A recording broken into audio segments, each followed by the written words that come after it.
आपने कभी गौर किया है, जब भी हम सुख या खुशी की बात करते हैं तो हमारा इशारा सिर्फ और सिर्फ हम इंसानों की तरफ होता है। इस दुनिया के बाकी जीव हमारी इस गिनती में आते ही नहीं। हम अपनी पीठ थपथपा सकते हैं कि वाह, हमने कैंसर की दवा खोज ली, लाखों इंसानों की जान बच जाएगी, उनके दुख कम होंगे। लेकिन जरा रुक कर सोचिए, उस चिंपैंजी के दर्द का क्या, जिसका छोटा सा बच्चा इसी प्रयोग के लिए उससे छीन लिया गया और जो उस लैब में मारा गया। ये सच है कि सिर्फ इंसानों के सुख की बात करना पूरी तस्वीर नहीं दिखाता।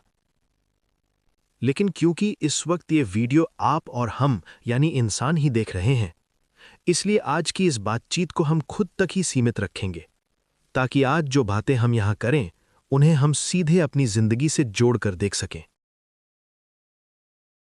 भाग 1, इतिहास और प्रगति। क्या विकास ने हमें सच में सुखी बनाया? जब हम सुख की बात करते हैं तो सबसे बड़ा सवाल यही उठता है कि क्या हम वाकई अपने आदिकालीन पूर्वजों से ज्यादा सुखी हैं? मनुष्य हमेशा से अपनी क्षमताओं का इस्तेमाल अपने दुखों को कम करने और अपनी लालसाओं को पूरा करने में करता आया है। और अगर देखा जाए तो समूचे इतिहास में हमारी क्षमताओं में भारी वृद्धि हुई है। तो क्या इसका सीधा सा निष्कर्ष ये नहीं निकलना चाहिए कि हम अपने मध्ययुगीन पूर्वजों की तुलना में कहीं ज्यादा सुखी हैं? आज बाल मृत्यु दर काफी घट गई है, जिसके कारण बच्चों और उनके माता पिता के जीवन में यकीनन सुख बढ़ा है। अकाल और युद्धों की कमी ने भी हमें एक सुरक्षित जीवन दिया है, लेकिन इसके बावजूद हम उतने खुश नजर नहीं आते। विडंबना तो ये है कि जैसे जैसे मानव जाति ने ताकत और सुविधाएं हासिल की, उसने एक ऐसी संवेदनहीन और मशीनी दुनिया गढ़ ली जो हमारी वास्तविक जरूरतों से बिल्कुल मेल नहीं खाती। जरा पीछे मुड़कर देखें, जब हम जंगलों में किसी कबीले का हिस्सा हुआ करते थे, तब हमारे भीतर कई गहरे जेनेटिक बदलाव हुए। उस वक्त जिंदा रहने के लिए एक समुदाय के साथ मिलकर रहना बहुत जरूरी था, और बस इसीलिए हमारे अंदर दोस्त बनाने, खुशियां बांटने, खाली समय में गप्पे मारने और प्यार करने की जो गहरी प्रवृत्तियां पैदा हुईं, वो आज तक नहीं बदली हैं। कुछ ऐसा ही नजरिया एंटी फ्रेजिलिटी का समर्थन करने वाले भी देते हैं। उनका मानना है कि इंसान का शरीर और दिमाग एंटी फ्रेजाइल है, यानी हम तनाव और चुनौतियों से टूटते नहीं हैं, बल्कि और मजबूत होते हैं। जरा सोचिए, अगर हमें एक ऐसा जीवन दे दिया जाए जहां कोई चुनौती ही ना हो, तो हम बहुत जल्दी ऊब जाएंगे और शायद डिप्रेशन का शिकार हो जाएंगे। और अगर हम हिंदी साहित्य के पन्नों को पलटें, खासकर छायावाद या उसके बाद की कविताओं को, तो हम पाते हैं कि सुख हमेशा सिर्फ हंसने या जश्न मनाने में ही नहीं है। महादेवी वर्मा जैसी लेखिकाओं ने वेदना में भी एक अजीब सी मिठास और गहराई खोजी है। उन्हें अपना वो दुख भी आज के सुखों से कहीं ज्यादा प्रिय था, क्योंकि वो मशीनीकृत नहीं था, बल्कि उनकी सहज प्रवृत्तियों का नतीजा था। तभी तो वे कहती हैं, मिलन का मत नाम लो, मैं विरह में चिर हूं।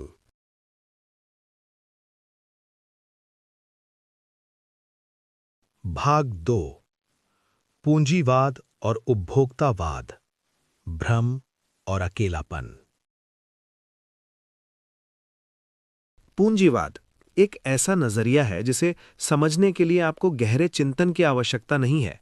ये आम जनता को सबसे सरलता से समझ में आता है, क्योंकि ये अपनी बात बिना लाग लपेट के कहता है, और शायद इसलिए भी क्योंकि इसका असर अल्पकाल में सीधा हम अपने जीवन में देखते हैं।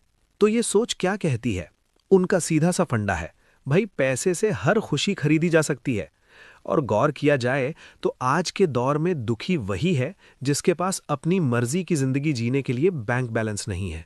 अब जाहिर सी बात है, अगर आप अपनी पसंद की लाइफ अफोर्ड ही नहीं कर सकते तो तनाव तो होगा ही। दिलचस्प बात यह है कि हजारों साल पुराना चारवाक दर्शन बिल्कुल आज के पूंजीवाद जैसी दलील देता है। चारवाक कहते थे, छोड़ो यार, मरने के बाद कुछ नहीं है, स्वर्ग नरक सब मनगढ़ंत बातें हैं। उनका मानना था कि वर्तमान में जितना भौतिक सुख बटोर सकते हो बटोर लो। उनका वो मशहूर मंत्र याद है, यावत जीवेत सुखम जीवेत ऋणम कृत्वा घृतम पीवेत, यानी जब तक जियो ऐश से जियो और उधार लेकर घी पियो। और सच कहूं तो ये बात पूरी तरह गलत भी नहीं लगती। पैसा खुशहाली लाता है, पर जानते हैं कब तक? सिर्फ एक लिमिट तक। जो इंसान आज 2 वक्त की रोटी के लिए संघर्ष कर रहा है, उसके लिए पैसा ही कायनात का सबसे बड़ा सुख है। लेकिन जब उसकी आर्थिक स्थिति सुधरती है, तब एक पॉइंट पर पहुंचने के बाद सब फीका पड़ने लगता है।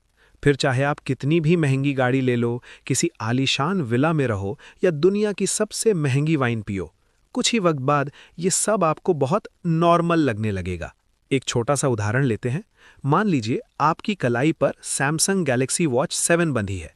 वो एकदम परफेक्ट काम कर रही है।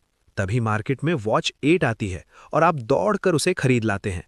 दोस्तों के सामने तो आप बहाना मार देते हैं कि यार इसका सॉफ्टवेयर अपडेट कमाल का है। लेकिन सच तो आपको भी पता है। वो बदलाव इतने मामूली होते हैं कि अगर आप पुरानी वॉच ही पहनते रहते तो आपकी जिंदगी में रत्ती भर का फर्क नहीं पड़ता। असल में हम ये हजारों रुपए सिर्फ उस 2 दिन की खुशी के लिए फूंक देते हैं जो कुछ नया अनबॉक्स करने पर मिलती है। और हकीकत क्या है? बस कुछ महीने बीतने दीजिए, वो चमकती हुई नई घड़ी भी आपकी रोजमर्रा की एक आम चीज बनकर रह जाएगी। भाग 3 सांसों का बोझ, एक अंतहीन सफर। अगर आप एक भारतीय हैं तो यकीनन आपने ये बातें बचपन में जरूर सुनी होंगी कि दुनिया बस मोह माया है और हमें इन चीजों के पीछे नहीं भागना चाहिए। लेकिन कुछ भौतिक चीजें ऐसी भी होती हैं जिनसे पीछा छुड़ाना नामुमकिन होता है, जैसे हमारा अपना शरीर। अब आप कितनी भी आध्यात्मिक बातें कर लें, आप ये तो मानेंगे ही ना कि एक बीमार शरीर हमारे दुखों को कई गुना बढ़ा देता है। और इसमें सबसे बड़ी बाधा क्या है? मौत, जिसके बारे में सोचकर ही रूह कांप जाती है।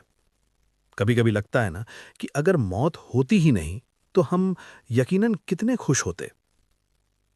पर अगर हम थोड़ा गहराई से सोचें तो पता चलता है कि बीमारी हमारे सुखों को कम तो करती है, लेकिन सिर्फ कुछ वक्त के लिए। सच तो यह है कि लंबे समय में इंसान उसके साथ भी जीना सीख ही जाता है। एक बीमारी आपको लंबी तकलीफ तभी देती है जब आपकी हालत लगातार बिगड़ रही हो या दर्द बढ़ता ही जा रहा हो। मान लीजिए कि रोहन, एक पेशेवर संगीतकार, एक दुर्घटना में अपनी सुनने की क्षमता हमेशा के लिए खो देता है और गहरे अवसाद में डूब जाता है। ठीक उसी दिन रिया का छोटा सा स्टार्टअप करोड़ों रुपए में बिक जाता है और वो खुशी के 7वें आसमान पर है। आज दोनों की भावनाएं बिल्कुल विपरीत छोर पर हैं। लेकिन मनोविज्ञान के गहरे सिद्धांत हेडोनिक एडेप्टेशन के अनुसार 10 साल बाद दोनों अपनी अपनी खुशी के उसी पुराने और सामान्य स्तर पर लौट आएंगे। करोड़ों की संपत्ति और ऐशो आराम उसके लिए आम बात हो जाएंगे। शुरुआती उत्साह वाष्पीकृत हो जाएगा और वो भी रोजमर्रा की छोटी मोटी बातों, जैसे खराब मौसम या किसी से बहस से, उसी तरह परेशान होने लगेगी। शुरुआती झटके के बाद रोहन का लचीला दिमाग अपनी नई वास्तविकता को स्वीकार कर लेगा। वो जीवन के छोटे छोटे पलों, जैसे सुबह की चाय या किसी अपने का स्पर्श से फिर से उतनी ही खुशी महसूस कर सकता है। लेकिन जरा सोचिए, अमरता का क्या? मान लीजिए कि विज्ञान ने कोई ऐसी तकनीक खोज निकाली है जो मरे हुए लोगों को जिंदा तो नहीं कर सकती, लेकिन जो जिंदा हैं उन्हें हमेशा जवान रख सकती है, उन्हें अमर बना सकती है। फिर क्या होगा? मैं बताता हूं। ये समाज में गुस्से और बेचैनी की एक नई महामारी पैदा कर देगा। गरीब आदमी ये सोच सोचकर और परेशान होगा कि वो तो एक दिन मर जाएगा, जबकि अमीर हमेशा के लिए अमर हो जाएंगे। और तो और, जो लोग अमर हो चुके होंगे ना, वो जिंदगी का एक मामूली सा रिस्क लेने से भी डरेंगे, क्योंकि तब एक छोटा सा कार एक्सीडेंट भी उनका वो अनंत जीवन उनसे हमेशा के लिए छीन सकता है। अनुभूति कश्यप द्वारा निर्देशित अफसोस फिल्म का एक बहुत ही भावुक दृश्य है जो व्यक्तिगत रूप से मुझे बहुत पसंद है। इसमें एक अमर व्यक्ति कहता है, मैं कोई चिरंजीवी नहीं, बस एक 180 साल का थका हुआ बूढ़ा हूं। इस अमरता ने मेरी जिंदगी बर्बाद कर दी है। 180 साल। मैं अब खुद से ही ऊब चुका हूं। दुनिया की ऐसी कोई शारीरिक या मानसिक बीमारी नहीं जो मुझे ना हुई हो। हर दवा का दर्द, हर साइड इफेक्ट भुगता है मैंने। सभ्य समाज का लगभग हर गुनाह कर चुका हूं मैं, और अब बस पछतावे का बोझ ढो रहा हूं। हाँ दोस्त, शायद मैं इस दुनिया का सबसे कमजोर और बदनसीब इंसान हूं। मैंने इतने लोगों को खोया है ना कि अब मुझे नए रिश्ते बनाने से ही डर लगता है। मैं दुनिया के हर कोने में जा चुका हूं, इतनी बार जा चुका हूं कि अब इन आंखों के लिए कुछ भी नया नहीं बचा। ये जो इतनी सारी ट्रेनें तुम देख रहे हो ना, कितनी तेजी से भागती हैं ये, क्योंकि इन्हें कहीं पहुंचना होता है। मुझे मुझे कहीं नहीं जाना, बस दिशाहीन, उद्देश्यहीन यहां से वहां भटक रहा हूं। मैं सिर्फ मरना चाहता हूं। भाग 4 मृग तृष्णा और मस्तिष्क। तो दोस्तों, अभी तक हमने दुखों के लगभग सारे भौतिक कारणों यानी जो फिजिकल रीजंस है उन पर बात कर ली है। अब हम उस हिस्से की तरफ कदम बढ़ाएंगे जहां हम इसके मानसिक और आध्यात्मिक कारणों की चर्चा करेंगे। रसायन शास्त्रियों यानी बायोकेमिस्ट्स का एक बहुत ही दिलचस्प नजरिया है। उनका मानना है कि हमारा सुख, हमारी खुशी बाहरी पैमानों से तय नहीं होती। ये असल में हमारी नसों, हमारे न्यूरॉन्स और सेरोटोनिन, डोपामीन और ऑक्सीटोसिन जैसे रसायनों के खेल पर निर्भर करता है।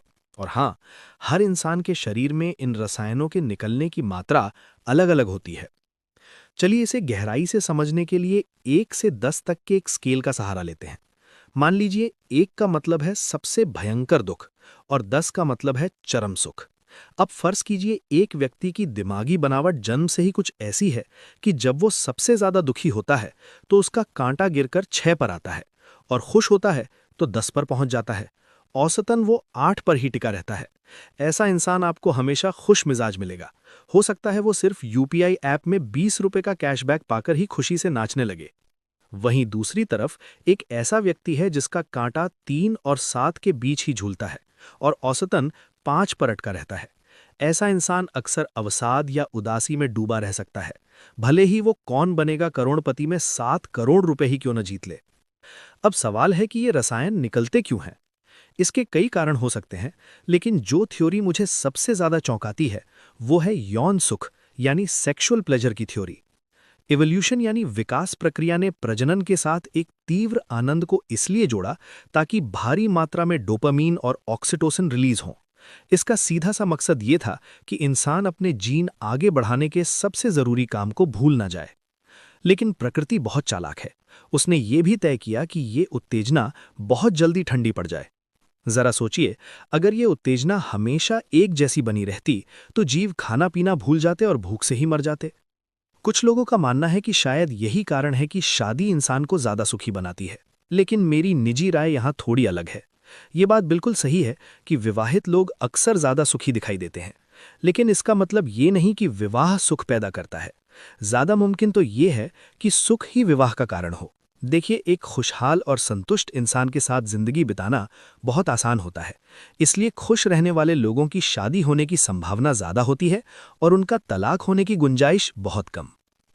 तो क्या हमें बाहर सुख खोजना छोड़कर सीधे अपने मस्तिष्क के रसायनों को समझने पर फोकस करना चाहिए? क्या बिना किसी बड़ी सामाजिक क्रांति के हम सटीक दवाइयों से लोगों को सुखी बना सकते हैं? हालांकि कबीरदास जी ने अपनी बात किसी और संदर्भ में कही थी, लेकिन यहां पर उनका एक दोहा बिल्कुल सटीक बैठता है। कबीर कहते हैं, कस्तूरी कुंडल बसै, मृग ढूंढे बन माही।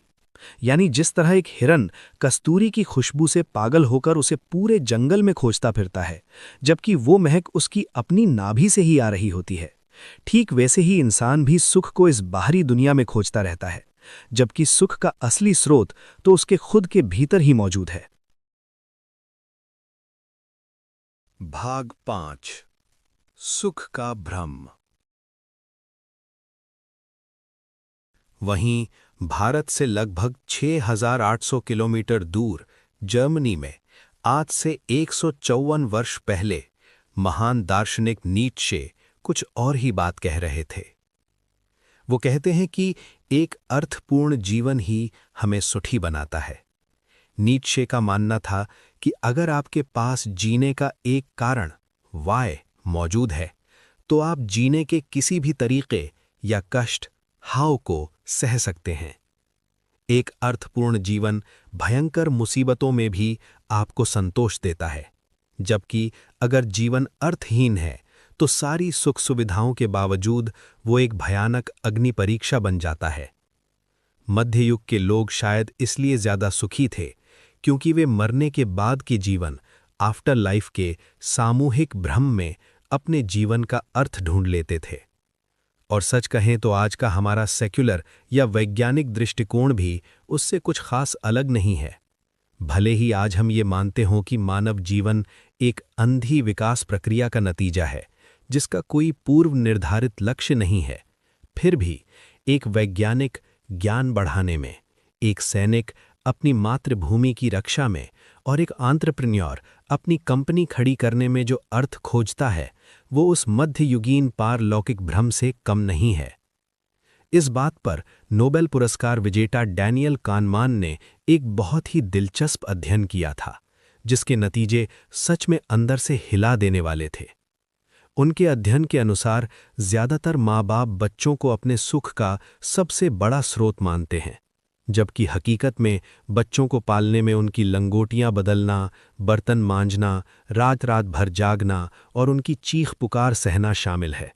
और ये सब करना भला किसे पसंद है? दरअसल बच्चे उन्हें सुख इसलिए देते हैं क्योंकि वे उनके अर्थपूर्ण जीवन का हिस्सा बन जाते हैं। इस बेतरतीब और अजीब सी दुनिया में बच्चे उन्हें एक अर्थ खोजने में मदद करते हैं। उन्हें बच्चों को बड़ा करने, पढ़ाने लिखाने और उनकी शादी करवाने का एक ठोस लक्ष्य मिल जाता है। तो क्या हमारा जीवन बस यही है? क्या ये सिर्फ एक तरह का सामूहिक भ्रम है? क्या जब तक हमारी कहानी हमारे आसपास के लोगों की कहानी से मेल खाती रहेगी, हम खुद को यही तसल्ली देते रहेंगे कि हमारा जीवन अर्थपूर्ण है? दरअसल ये विषय इतना भी सीधा नहीं है। बौद्ध धर्म इसमें एक स्तर और गहराई में जाता है और एक बुनियादी सवाल उठाता है, सुख आखिर है क्या? और इससे भी पहले, क्या आप ये जानते हैं कि आप कौन हैं? भाग 6 लहरों के पार। उदारवाद हमेशा से ये मानता आया है कि सुख व्यक्तिनिष्ठ है, यानी व्यक्ति खुद बेहतर जानता है कि वो सुखी है या नहीं। लेकिन आप ही बताइए, अगर कोई मनोवैज्ञानिक किसी नशेड़ियों की बस्ती में जाए और उनसे पूछे कि सुख क्या है, तो वे क्या कहेंगे? वे तो यही कहेंगे कि हेरोइन का एक इंजेक्शन ही असली सुख है। तो क्या उस मनोवैज्ञानिक को ये मान लेना चाहिए कि हेरोइन ही सुख की कुंजी है? इसीलिए ज्यादातर धर्म ये मानते आए हैं कि सुख या औचित्य के पैमाने व्यक्तिनिष्ठ नहीं बल्कि वस्तुनिष्ठ होते हैं। डेल्फी के प्राचीन मंदिर पर लिखा है, खुद को जानो, क्योंकि एक औसत व्यक्ति अपने वास्तविक स्वरूप से पूरी तरह अनजान होता है। सेंट पॉल मानते थे कि इंसान ईश्वर की प्रार्थना से ज्यादा शारीरिक सुखों को तरजीह देता है, क्योंकि शैतान उसे भ्रमित करता है। अब आप शैतान को माने या ना माने, लेकिन इस बात से तो इनकार नहीं कर सकते कि हमारा डीएनए भी उसी शैतान की तरह काम करता है। ये हमें अपने वश में करने के लिए पल भर के सुखों का लालच देता है। प्राकृतिक चयन हमसे वो काम करवाता है जो हमारे जीन्स को आगे बढ़ाने के लिए तो ठीक है, लेकिन व्यक्तिगत तौर पर शायद हमारे लिए दुखदाई हो। इसीलिए बौद्ध धर्म कहता है कि जब हम ये गहराई से समझ लेते हैं कि सुख और दुख दोनों ही क्षणभंगुर है, और सिर्फ ये दोनों ही नहीं बल्कि दुनिया की हर एक चीज पल पल बदल रही है, तो हम उनके पीछे भागना छोड़ देते हैं। जो कुछ भी इस वर्तमान पल में घट रहा है, हम उसे बस एक दृष्टाभाव, एक ऑब्जर्वर की तरह देखने लगते हैं। कल्पना कीजिए, एक व्यक्ति अच्छी लहरों को गले लगाने के लिए उनके पीछे भागता है और बुरी लहरों से डरकर दूर भागता है। उसका ये मानसिक संघर्ष चलता रहता है। वो संघर्ष सिर्फ तभी रुकता है जब वो शांति से किनारे की रेत पर बैठ जाता है और लहरों को सिर्फ आते जाते देखता है। जब उसका भोक्ता भाव पूरी तरह से खत्म हो जाता है, तब उसे समझ आता है कि सुख की खोज बंद कर देना ही असली सुख है। बाहरी चीजों के साथ साथ जब हम अपनी आंतरिक अनुभूतियों के पीछे भागना भी बंद कर देते हैं, तभी हमारा मन तनाव मुक्त और पूरी तरह संतुष्ट होता है। ऐसा ही कुछ तर्क महर्षि पतंजलि अपने योग सूत्र में देते हैं। वे कहते हैं, योगश चित्तवृत्ति निरोधः, यानी मन की वृत्तियों या चंचलता को रोकना ही योग है। उन्होंने बताया कि हमारा मन एक पेंडुलम की तरह लगातार अतीत की यादों और भविष्य की चिंताओं के बीच झूलता रहता है। मन की यही चंचलता हमारे सारे दुखों की जड़ है। जब हम ध्यान का अभ्यास करते हैं तो ये सिर्फ एक धार्मिक क्रिया नहीं रह जाती, ये हमारे दिमाग को वर्तमान में खींच लाने का एक वैज्ञानिक टूल बन जाता है। ध्यान से जब मन शांत होता है तो इंसान अपने रोजमर्रा के काम में पूरी तरह फोकस कर पाता है। मन का यही ठहराव ही सबसे गहरा और टिकाऊ सुख है। और जब आप मनोवैज्ञानिक मिहाई चिक्सेंथमिहाई के फ्लो की अवधारणा का विश्लेषण करते हैं तो वो भी इन सारी बातों से अलग नहीं लगती। मिहाई कहते हैं कि ये वो मानसिक अवस्था है जब आप किसी काम में इतने डूब जाते हैं कि आपको समय, भूख या अपने खुद के अस्तित्व तक का ध्यान नहीं रहता। ये अवस्था ध्यान के बहुत ही करीब है। जब हम अपने काम में पूरी तरह केंद्रित होते हैं तो हमारा दिमाग अतीत के पछतावे या भविष्य की चिंताओं से मुक्त होकर पूरी तरह वर्तमान में आ जाता है। ये एकाग्रता मन को शांत करती है। इसका मतलब है कि सुख केवल आराम करने में नहीं है, बल्कि किसी सार्थक चुनौती में खुद को पूरी तरह झोंक देने में भी है।